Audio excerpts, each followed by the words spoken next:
all so much for being here. My name is Gregory Owood. I'm on the playlist, and this is Natalie Portman. So, just watching that scene again, were you with real bees? I'm guessing you didn't take it off with real bees. Oh, I did. I really went to Noah after our director and thanked him so much for the experience. It was one of the most magical things I've ever gotten to do in my life. It was real bees. They had expert beekeepers who gave me kind of like a 10-minute lesson on how to handle the bees, which was amazing. And basically, bees aren't really interested in stinging you. They're interested in doing their work. And they were like, yeah, there's some hassler bees. Like they told me, like people, 10 out of this entire hive will want to bug you, and they're just like hit your head, and you just ignore them if they do that. And I did, and it was really magical. And it makes me so happy because it's really, to me, there's such like an incredible visual metaphor of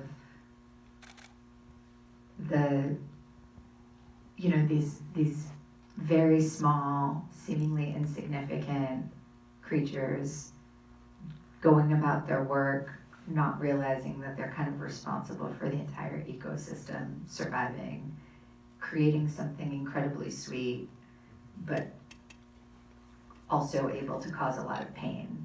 And it's just like kind of gorgeous visual metaphor for life, and like her being unafraid, and it was just without stating it too heavily, and it was just and obviously like the visual reference referring back to astronaut, obviously with the suit, kind of gives you this echo of where she used to be, and the no fear of being stung, which is life, you know. It is, but I have to ask you, like, did he or any of the producers come up and say, hey, if you don't want to take it off, we'll do like a CG shot or something? Or was it just, hey, we're doing this?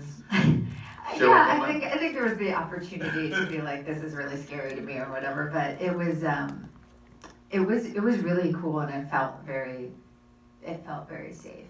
Although they did tell us like that the bees, I guess, are attracted to CO2, like that's what they're sensing. So if they are seeming to like swarm or something, you're supposed to hold your breath, and then you go and breathe out by your ankles so that they're attracted to down there. So you're supposed to be like, I was like, I don't like that. I don't like that image of me having to like, you know, I can't imagine myself being that cool in that situation. But the bees were just nice. They were not aggressive. Well, outside of the opportunity to do that amazing scene with the bees, what about the script made you want to sort of come on to this project in the first place?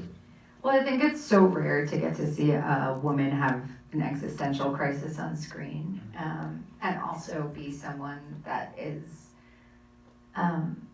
multifaceted in their personality. You know, you're not always sure what you feel about her.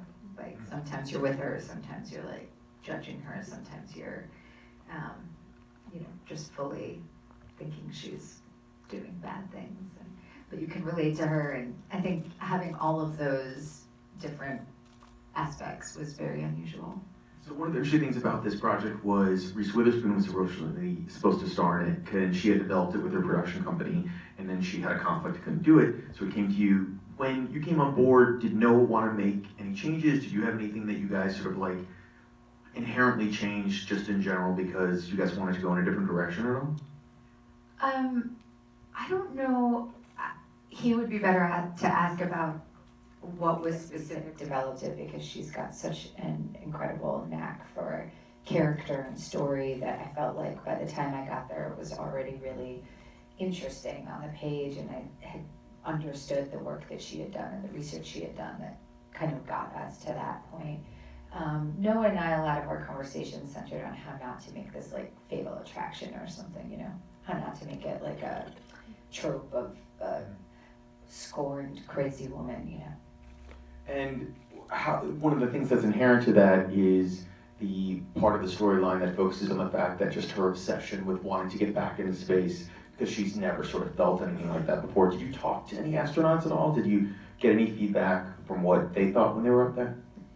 Yeah, I was lucky enough to meet some astronauts when I went on my tour of NASA. There were some astronauts who were there who were very helpful, and also just watching documentaries and YouTube. There's a lot of material of astronauts talking about their experiences, and it ranges from real kind of transcendent experiences of seeing the Earth as one for the first time, where they're like, I've understood how we're all one unit and how much like it felt like this humanity as one coherent piece, to other people saying that they could erase the entire Earth by putting their thumb up, and what that realization is when you see how large the galaxy is and how small we are. So you can imagine definitely how jarring it would be to come back and have to pick up your dog's poop or whatever your daily tasks are. And you talked about going on a tour of NASA. Were they cool with the movie? Like, did they have any? I mean, what was that sort of relationship like? I don't know, because I actually went on a public tour. I just signed up like any other U.S. citizen, or I think also foreign citizens. I think any tourists are welcome there.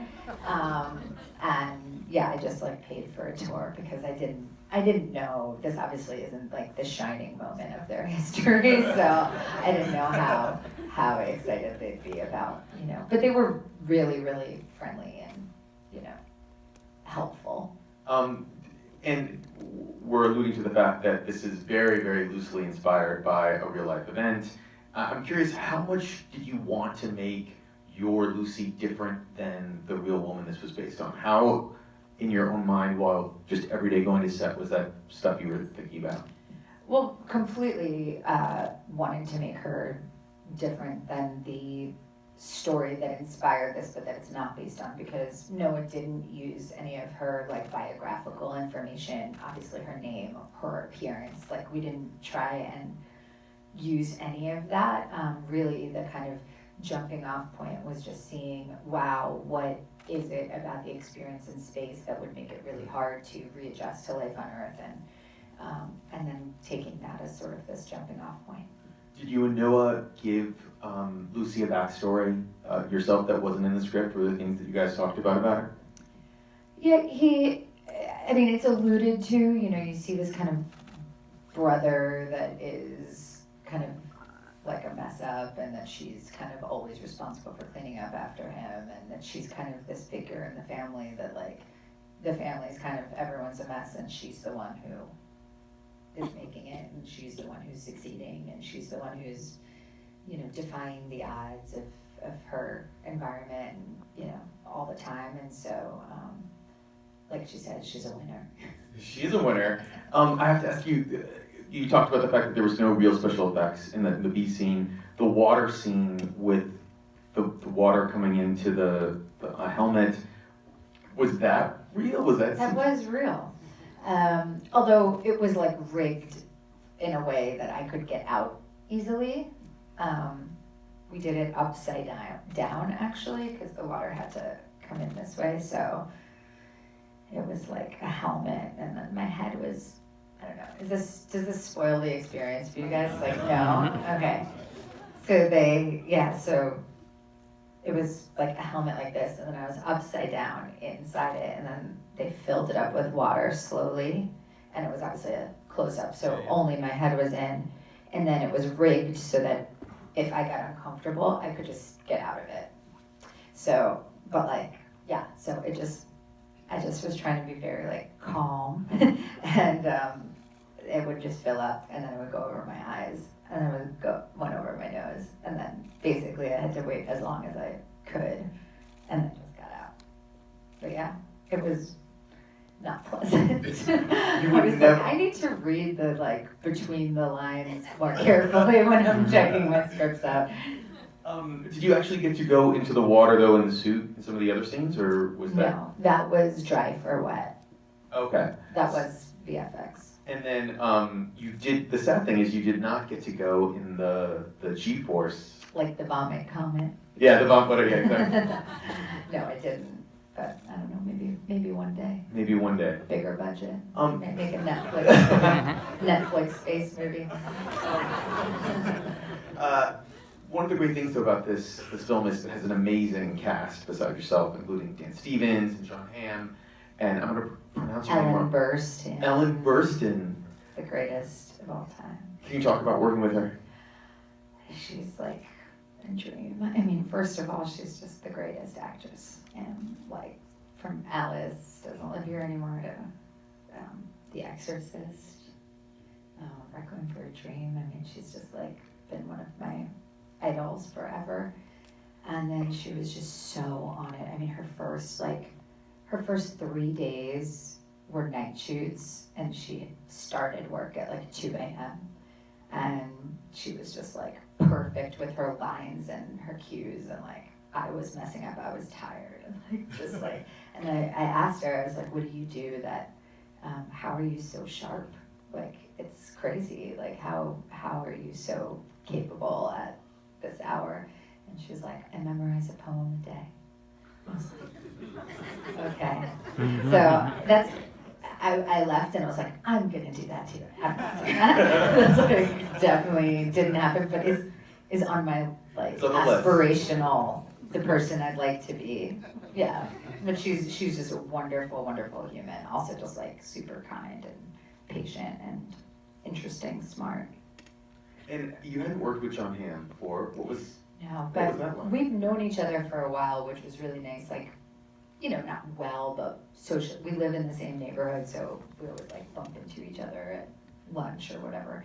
And so it was really, it felt very like comfortable immediately. Also, he's just puts you at ease. He's like very funny and very nice and very professional, and also like post Me Too, I feel like everyone's so respectful now. Like maybe he was like that before, but like you do a love scene and they're like, is it okay if I put my hand on your arm? And I'm like, yeah, that's totally fine. And it's very, very nice. Like the change, it's a great thing. Yeah. And maybe he was always like that, but definitely like very comfortable and kind and professional. And in case the audience is unaware, Noah Hawley, who is the director of this film, created the television series Fargo, and also created a TV series called Legion, which you've never seen. You should check out. It's pretty brilliant. What about working with him did you enjoy the most? What did you think he brought to the process? He does have such an amazing mind. Like, when I heard that they were doing Fargo as a TV show, I was like, what dumb person is gonna do that? Because that movie is like so perfect. And I was like, who's gonna be able to do the Coen brothers like on a TV show? And then he does it. You watch it and you're like, oh, this totally works and is really interesting and good in its own way and not like imitative. It's you know, in the vein of like keeps the style, but is really innovative too. And he was just so smart and so thoughtful, and really had an interesting vision for the movie. And it was really fun to get to work with him. And that just gives you, we talked a couple weeks ago, and one of the things that I brought up, which still sort of sticks with me, is over the past couple of years, you've been able to find these roles that are just so transformative, whether it's Jackie or Vox Lux or doing this. Is that something that's just key to you? Do you just sort of push everything aside, or have you just sort of been in a nice sort of lucky? Thanks. It's been really hard to like find things that are that kind of exciting and interesting and like different. But I think I've also gotten to a point in my life where I want to be doing something that's like very different from who I am. Like if I'm gonna go play kind of a version of myself, like I'd rather be at home with my family being myself than like, you know, being with strangers acting like a version of myself. So I'm like, oh, work now seems like an opportunity to try something like wild or like completely different, or, you know, really explore what it's like to be in a completely different person's life. as opposed to doing something that's kind of like adjacent to who I am. And so yeah, it's been lucky to find these parts, but also not, like, they're really uncommon. They're like, They're not growing on trees. not grown on trees. Well, listen, Natalie, thank you so much for tonight and Thank for you coming so and much. being here. Thank Please you thank so Natalie much. and spread the word about the film. Thank you so much. Have a good night.